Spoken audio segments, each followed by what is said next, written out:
देखिए कि यहाँ पे आपको लगता है कि ये जो ऑब्जेक्टिव्स हैं अमेरिका के, तो क्लियर ऑब्जेक्टिव्स हैं कि भाई चाइना को काबू करो, तो इंडिया क्या इतना पोटेंट पार्टनर है रीजन में कि चाइना को काबू करने में अमेरिका की मदद कर दे? Certainly not, sir. और उसकी वजूहात डॉक्टर हसनैन ने मुफस्सल अंदाज से जाहिर की.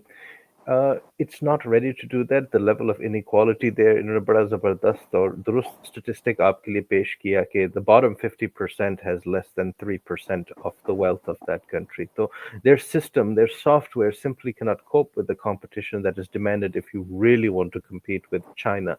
But because our topic is JD Vance, मैं उस पस मंज़र को भी सामने लाना चाहता हूँ कि it's very tragic for me कि JD Vance जैसा शख्स जो ऐसे निज़ाम को देख चुका है सिफ़ाए अव्वल से, वो पैदा ही एक ऐसे मतलब ख़ानदान में हुआ था जिस गुर्बत का सामना करना पड़ा, the broken homes, the drugs, the addictions, the unstable family, the fentanyl, इसने सारा कुछ देखा हुआ है. इसको सबसे ज़्यादा किसी को एहसास है ऐसे माशरे का, ऐसे मतलब इसके सामाजिक परिणाम जो होते हैं उसका एहसास अगर किसी को होगा तो वो जेडी वैंस को होगा.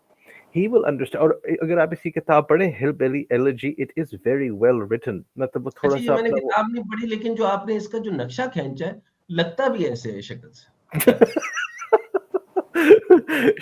जी सर, ये तो निशानियां हैं.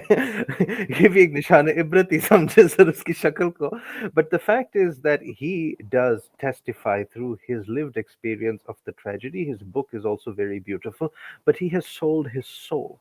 He has sold his soul to come to this position, and now he is not standing up for the people in America who suffer the way they have traditionally in a society like India or in Pakistan, the inequality. And this is what is tragic. He's not bringing to the table reason or compassion. He can bring reason कि ये ना करें क्योंकि ये Ohio में मेरे हाँ ये हो जाएगा. He's not bringing compassion कि आपकी policies से चीजें ज्यादा खराब होंगी. So JD Vance is selling his soul at a very सस्ता दाम. अब सर अजराए तफन्नुन एक आखिरी बात मैं करना चाहूंगा. What I see now, and this speaks to Dr. Hasnan because he's very familiar with China. What I see in the US-China conflict is now the art of war versus the art of the deal. So the art of war says, you know yourself and know your enemy, and you shall triumph in 100 battles. Zhi, Zhi, Baijan, Budai. बिल्कुल शायरी की तरह शायराना अंदाज में उन्होंने लिखा. That is the art of war.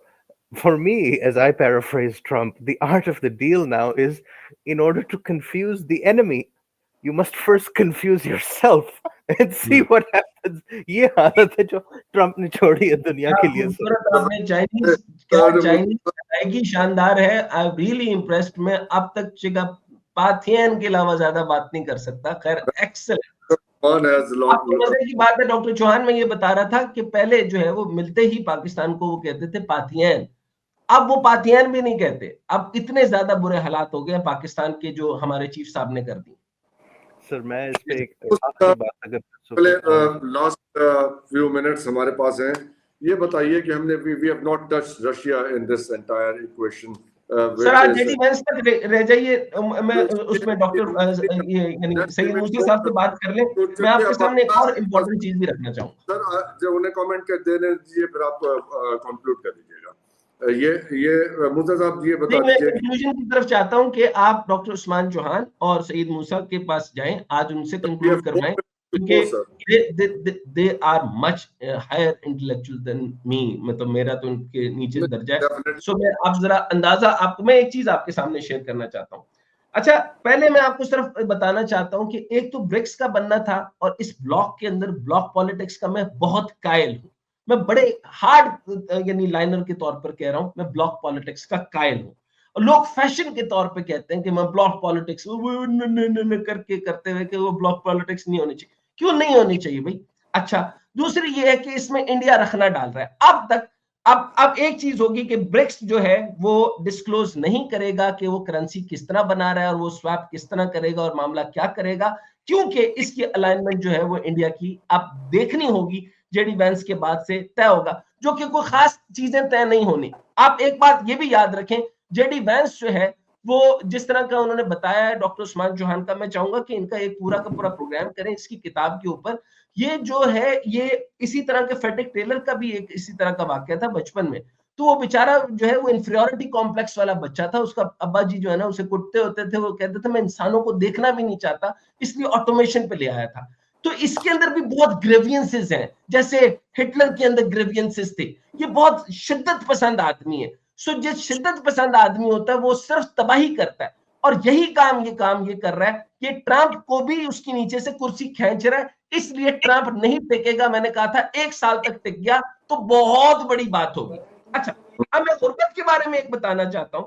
Bharat में अगर गुर्बत को देखे जाए, जो इन्होंने डिस्कस कभी नहीं किया, अब जेडी वेंस के ऊपर जिक्र करें तो अपने इंटरनल स्ट्रक्चर को तो देख लो आप, अपने इंटरनल मैटर, जिस तरह पाकिस्तान का इंटरनल मैटर, हम तो हमारी डायरेक्शन एक्सटर्नल तो है ही नहीं हमारा, क्योंकि अंदरूनी निजाम ही इतना खराब है कि हम एक्सटर्नल न चाइना के साथ है ना अमेरिका के साथ है। अब तो हालत ये है। अब आईएमएफ और यूएनडीपी रिपोर्ट के मुताबिक भारत में 30 यानी एक बहुत बड़ी तादाद है, यानी करोड़ों में एक तादाद है, जिसको खासतौर पे भारत दलित और आदिवासी अकलियतें कहता है। अच्छा, अब गुर्बत का आलम ये देखें कि अब तक उनको नहीं फिक्स कर सके। गुर्बत के मामले में भारत दुनिया के निचले तरीन दर्जे पर है, और 2024 की रिपोर्ट में भारत 111 मुमालिक में से 107वें नंबर पर है। पाकिस्तान, बांग्लादेश, श्रीलंका में भी भारत से गुर्बत खत्म करने में आगे है, और भारत 1% अमीर तरीन अफराद के मुल्क के पास है। या मैं ये बताना चाहता हूं कि वो जेडी वेंस और ट्रंप के मुताबिक ये चाइना के मुकाबले में लाना चाहते हैं। मैं यहां पर सिर्फ आपके सामने किताब देता हूं, दिखा रहा हूं, ये देखें, living no one behind, China story of poverty alleviation. अच्छा, इसका मैं एक रूल आपके साथ बता रहा हूं क्योंकि ये सारे लोग इकोनॉमिस्ट बैठे हैं। तो यहां पे देखें, 1+N, I refers to the opinion on the implementation of the deepening target poverty alleviation work, and refers to the 10 specific implementation plan on the target poverty alleviation. अब यहां से आप अंदाजा करें कि N+1 को ये पढ़ लें या पाकिस्तानी भी पढ़ लें, इन्होंने कैसे टारगेटेड पावर्टी को एलिविएट किया है। जब आप अपने मुल्क से हंगर को और पावर्टी को दूर कर लेते हैं, फिर बड़ी बड़ी बातें करते हैं, जो जयशंकर, अजीत देवल और ये काम करते थे। मैं आखिरी बात करता हूं, आज कमेंट इनसे लीजिएगा। आखिरी बात ये है, अगर पाकिस्तान के बारे में ये कहना चाहता हूं, पाकिस्तान को सर अगर इंडिया ने मुसलसल ये फाइनेंस ना किया होता, पाकिस्तान की फौज आज आंख हमारा ना उड़ाती कि हर वक्त हमें सिक्योरिटी स्टेट डिक्लेयर ना करती, हमें हार्ड स्टेट ना बनाती, और आज वो गैर जरूरी जो है उन्होंने पंजे गाड़े में हमारे निजाम को चलने नहीं देते। इस वजह से हमारा मामला कहीं से भी नहीं है। हमारे पास बहुत शानदार लोग हैं, हमारे पास सैयद मूसा है, हमारे पास डॉक्टर उस्मान चौहान है, हमारे पास अगर लेफ्टिनेंट जनरल डॉक्टर हसन फरनाम हो तो आप कैसे मूसा साहब, आप आपकी बात पे आज खत्म कर लेते हैं बात। तो आप how would you like to conclude the discussion today, ये जेडी वेंस साहब के विजिट को? तो बात है, देखें डॉक्टर जावेद साहब ने काफी आर्टिकुलेट तरीके से बता दिया है। India, if you want to compare India with China, India has to be part of the conversation. अभी जो सिचुएशन है उसके अंदर India has done very little to be part of that conversation. हाँ, आपने अमेरिका के बैक के ऊपर you want to create those comparisons, so that's a different thing. India के पास द हार्ड ट्रूथ इज ना इंडिया के पास वो स्केल या स्पीड ऑफ पॉवर्टी एलिविएशन रही है, ना इंडिया के पास वो टाइम अकाउंटेबिलिटी रही है, और ना इंडिया ने उन मैट्रिक्स को लेके गए आगे। हाँ, what we do know is कि जब जो आपकी जो ग्लोबल हंगर की इंडेक्स है, जब वो इंडिया के बारे में एक एक्चुअल एस्टिमेट देती है, तो India dismisses that as something that is flawed, and that tells you a lot about the kind of selective space जिसमें इंडिया रहता है। जेडी वांस साहब की जो विजिट है, I think this favours America more. It's a tough signal from the Trump administration कि जी हम आएंगे और इसके दौरान एनी कंसेशंस यू वांट, तो India will have to earn them, India won't just get them just like that, and if India does get them, तो वो चाइना के साथ जो इंडिया के साथ तनाव रहा है उसके अंदर भी आप बहुत सारा कंफर्ट है कवर आपको नजर नहीं आता। आपने स्टील टैरिफ्स की बात छेड़ी है, चाइना यूएसए एस्केलेट कर रहा है ना, आप अमेरिका को भी समझाने की पोजीशन में नहीं है, चाइना के साथ आप आगे कॉम्प्रोमाइज कर रहे हैं because you are smaller economy. तो आई थिंक इंडिया अपने लिए खुद ही सामान इकट्ठा कर रहा है, देखना बस ये कितने हद तक ये फैलाते हैं। डॉक्टर उस्मान, आप जरा ऐड कीजिए जाने से पहले, हार्ड ट्रूथ क्या है और गुड न्यूज बैड न्यूज क्या है इसमें? Oh, sir, the good news is hard to see. The bad news is also hard to see. There's very difficult. It's very difficult to comment on things right now. मुझे बस पता है कि JD Vance pope से मिला और अब pope हमारे साथ नहीं है और उस इबरतनामे से आप आगे लेके जाए। Excellent. Thank you very much sir, thank you very much आप लोगों की शिरकत का, आप लोगों को देखने का शुक्रिया।